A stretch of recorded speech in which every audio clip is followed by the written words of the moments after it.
облысы Целиноград ауданы Қараөткел ауылы номері 6 орта мектебінің 3-ші В сынып оқушысы Козбакова Мадина. Абай Құнанбаев. Құлақтан кіріп бойдалар. Құлақтан кіріп бойдалар, жақсы әнмен тәттіки, көңілге түрлі ой салар, әнді сүйсен менше сүй.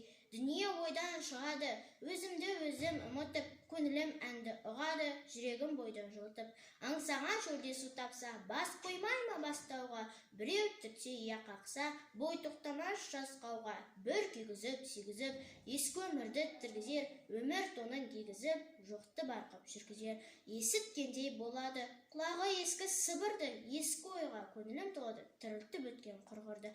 Ішіп терең бойлаймын, өткен күннің уларын, және шын деп ойлаймын, жұрттың жалған шуларын. Есім шығып қашпаймын, күнде алдағы қуларға, тағы сене бастаймын, мен ішпеген у бар ма?